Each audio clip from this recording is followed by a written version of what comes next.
Battlemind, a Max O'Donnell novel. Written by Michael Waddington. Narrated by Rich Miller. Battlemind, a soldier's inner strength to face fear and adversity with courage, self-confidence, and mental toughness. United States Army definition, 2005. Chapter 1. The woods outside my childhood home were as treacherous as an Asian rainforest to my brother and me. After school and during summers, we crawled elbow over elbow on our bellies along our jungle floor. We pressed tight against the trees, holding our breath as we stalked the enemy. We knew every frame and line of Rambo as completely as we knew the trees and streams around our house. We never fought over who would be Rambo. We both were. One thing that made it possible for me, Max O'Donnell, a scrawny little kid, to see myself as this insane, badass ex-Army soldier was the knife my dad gave me for Christmas when I was 10. My older brother Ricky got a knife that Christmas too. His was a K-bar, an official U.S. Marine Corps fighting knife with a thick blade and a leather handle. Mine was flimsier, but it was a replica of Rambo's. It had a 9-inch curved steel blade with top edge serrations so sharp they could cut through barbed wire. When I, like Rambo, escaped the prisoner of war camp and crept through the forest, I got my bearings from my knife's compass. I started fires with matches from its secret watertight chamber. I loved that Rambo started off alone, with no chance of surviving, and took on 100 Russian soldiers with nothing but his brains, his brawn, and his knife. We weren't the first members of our family to stalk these woods. Our great-great-great-great-grandfather John O'Donnell fought in the Revolutionary War battles of Trenton, Long Island, and Brandywine as part of the 1st Pennsylvania Rifle Regiment. After the war, the government was too broke to pay the soldiers, so they gave them each 360 acres of Pennsylvania's western frontier. O'Donnell was among the veterans who made their way up the Beaver River in 1794 to claim this bounty. By the time my brother and I defended these woods, time and generational financial troubles had whittled the family territory down to 2 acres, and the frontier had shifted to the playground at St. Francis Catholic School. On that postage stamp of asphalt, it was the Italians versus everybody else.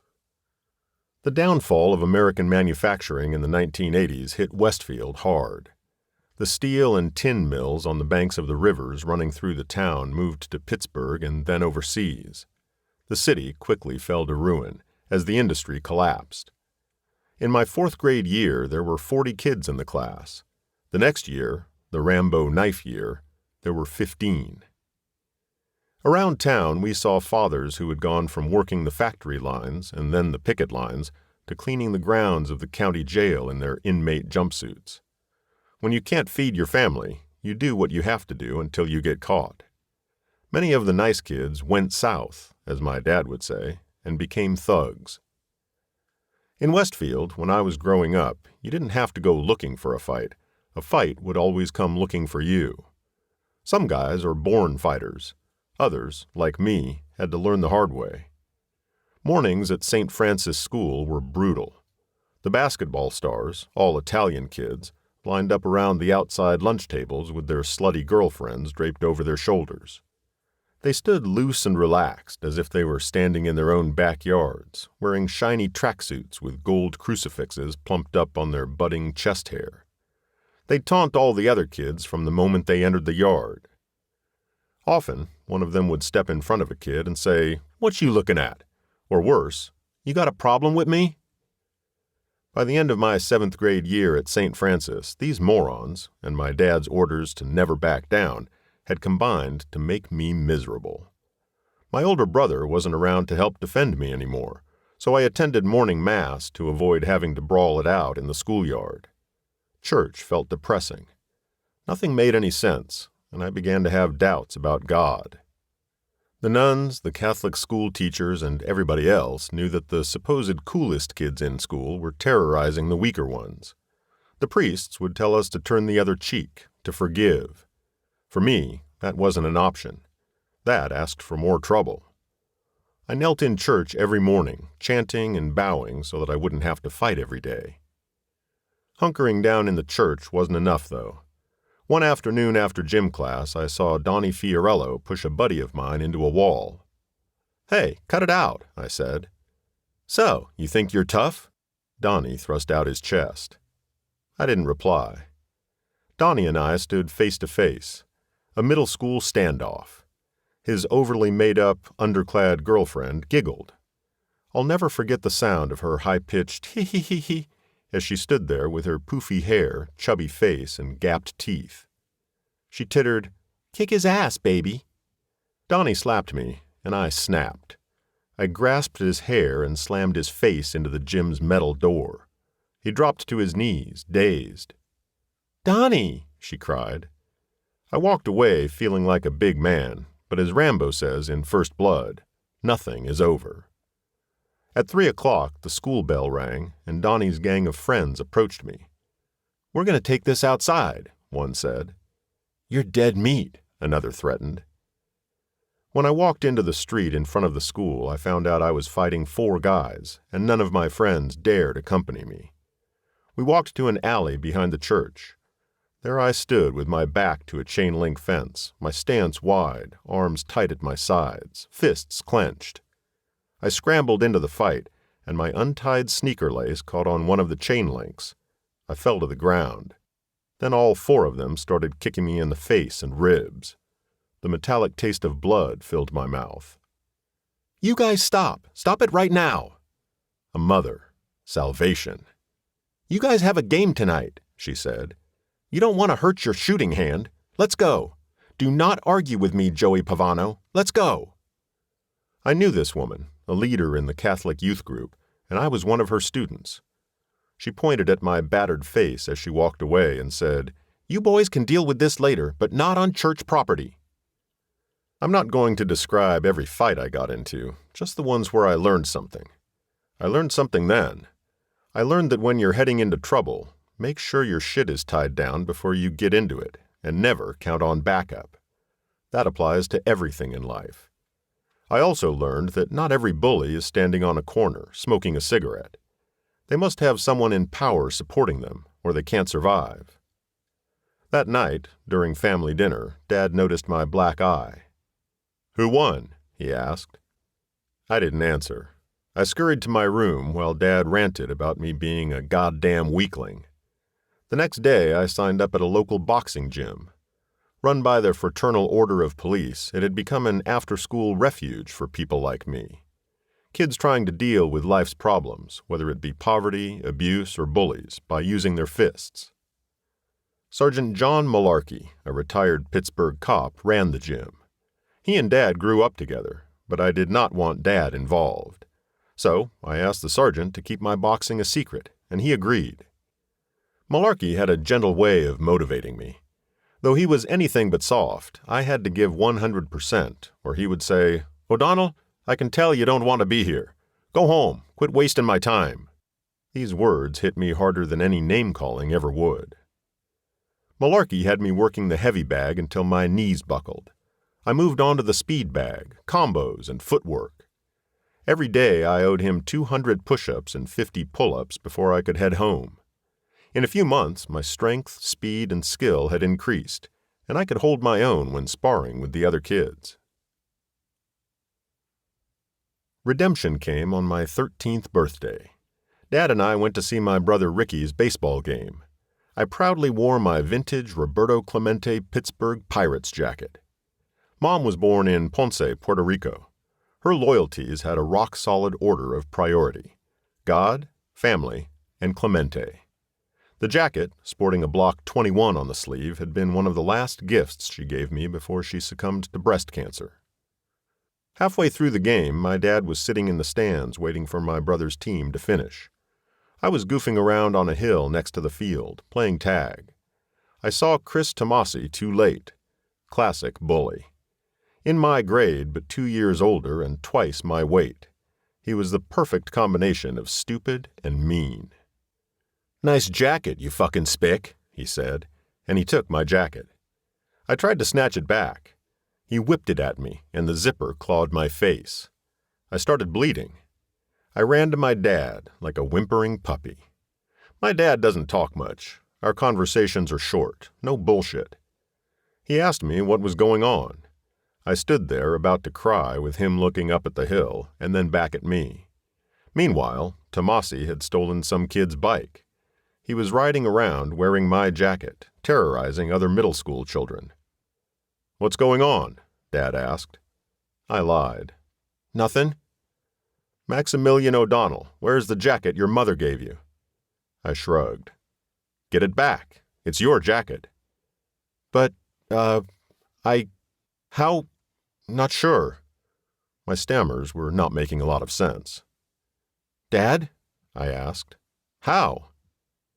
"Battlemind," he said, tapping his forehead with his right index finger. That was it. One word. "Pay attention. Your brother's up." Dad didn't take his eyes off the game. He just repeated, "Battlemind." Hot with rage at my dad, at the kid, at myself, I went charging back up the hill. My mind went blank as I started punching that big kid in the face. I don't remember the blows that landed, only the ones that missed. Suddenly, he was crying. I walked to the car with my jacket wadded up in my bloodied, throbbing fist. I felt bad about it, but I also felt good. I had my jacket back. My dad didn't say anything. He'd left it all to me, even the victory. That kid never bothered me again. With that, I'd joined the fight. It was more than that for my brother and me, raised in this carved-up, strip-mined backwater on a diet of Hollywood heroism. We were not Rambo, and this was no Asian jungle. We were just a bunch of dumb kids slugging it out. There had to be something else, a place big enough for our ambitions. That place, we decided, was the Army. We saw the military as a place where we could be as big as our courage, as big as Rambo. He lived by his own rules, made his own order. We didn't pick up the contradiction in the fact that what kept Rambo going was how much he wanted to go back and stab the bureaucrat who sent him there. Ricky and I both enlisted in the Army while in high school. I was later commissioned as an Army officer through the ROTC program. At 18 years old, the Army assigned me to a reserve military police unit in Pittsburgh. There, I thought I'd meet some real heroes, guys who'd fought in the First Iraq War and who could tell me what it was like to be a warrior. Imagine my surprise when it turned out that the unit was basically a drinking club. One weekend a month, each soldier got a $100 check that they mostly spent on half-price booze at the Army liquor store, the Class 6. These were the soldiers our nation held in reserve, paid to be ready at any moment to save our country. Were we going to go on maneuvers? No, we didn't have enough gas for the vehicles. Well, how about if we shot off some rounds at the firing range? They didn't have any ammo to shoot, and their weapons were rusted.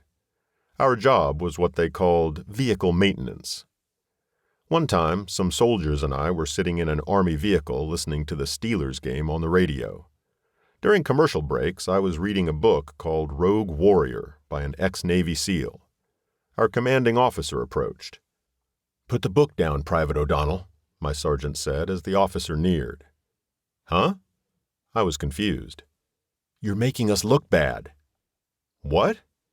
"If you're sitting in the vehicle, he'll think you're testing it, but if you're reading, he knows you're not." So, this was the military? These were the heroes? Where was the fight? Yes, I wanted the fight, but I still wanted something worth fighting for. What was that? Justice. I decided that I wanted to be a JAG.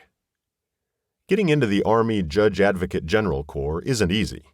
Candidates from the best law schools in the country compete for a handful of openings.